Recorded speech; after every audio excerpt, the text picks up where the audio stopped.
Leila, hier, quand je t'ai parlé, t'étais choquée.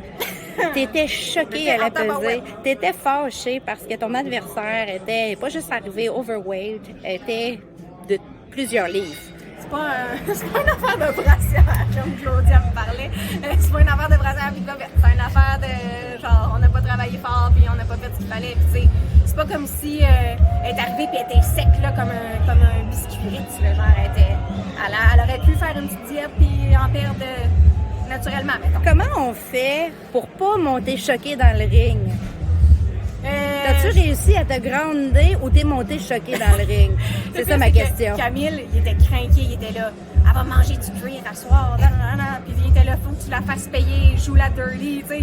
J'étais tellement en tabarouette. Comme si c'était ton genre, hein? Puis, tu sais, mais je suis vraiment une fille qui est terre à terre. Je suis du genre à me dire qu'on traversera le pont quand on sera rendu. Fait que, tu sais, je me voyais le combat comme ça. Je pensais pas du tout à ça, un coup rendu à me préparer.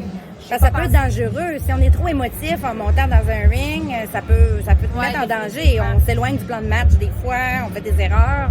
Ouais, c'était pas mon intention de faire ça. Je me suis dit que j'allais la faire payer en boxant comme que je sais le faire. T'sais.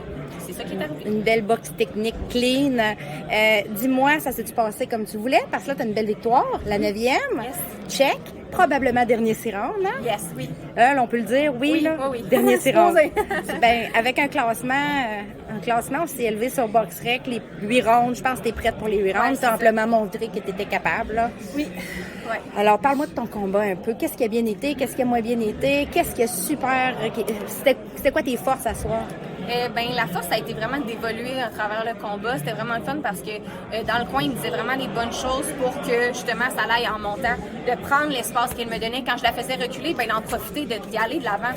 J'ai assez l'habitude que les filles me foncent dessus, puis de les laisser venir à moi, puis juste de frapper, de m'en aller. Là, j'étais capable de prendre cet espace-là, puis même de travailler un peu plus à l'intérieur. Ça, c'est une belle progression aussi. Vraiment, merci. Puis au début, je restais le bras pogné en arrière, de sa tête. Puis là, les gars étaient comme, essaye de ramener tes mains, ramène tes mains en dedans. Puis là, à la fin, dans les 2-3 derniers rounds, je pense que j'ai été vraiment capable de le faire, puis de bien travailler en dedans, de travailler en bas, de finir à la tête. Fait que j'ai vraiment comme plus varié, fait plus de volume que des shots uniques. Vraiment géré mon énergie. Fait que je suis vraiment contente de ça.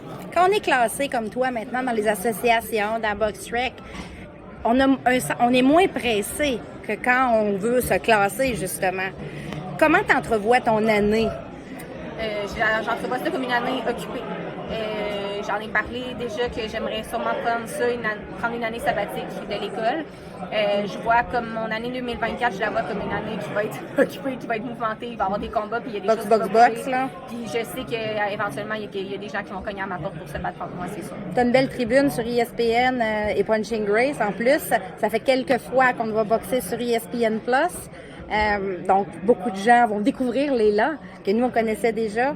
As-tu déjà des projets de combat à court terme? On n'en a même pas parlé actuellement. On n'a pas l'habitude full de dire, OK... on veut pas trop se projeter. On va faire un combat à fois, mais moi, personnellement, j'aimerais ça juin. J'en ai pas parlé avec Camille et Antonin, mais Camille et Antonin m'ont dit, ça prend une ceinture, même 2. Fait que, tu sais, je pense qu'il y a des choses qui vont se passer cette année. Puis, c'est le fun d'avoir des filles ces cartes aussi, hein, de plus en plus sur toutes les cartes. Vraiment, j'étais contente de voir Vanessa ce soir. On aurait été censé avoir Mary avec nous en plus. Ça aurait fait 3 filles sur la carte. Je pense que ça aurait été une première pour Eye of Tiger, si je ne me trompe pas. Fait que ça aurait été vraiment, vraiment le fun de voir ça. C'est plate que Mary soit blessée, mais je suis sûre qu'on va pouvoir remettre ça bientôt. Je te laisse aller te reposer puis profiter de ton restant de soirée. Félicitations encore. Merci.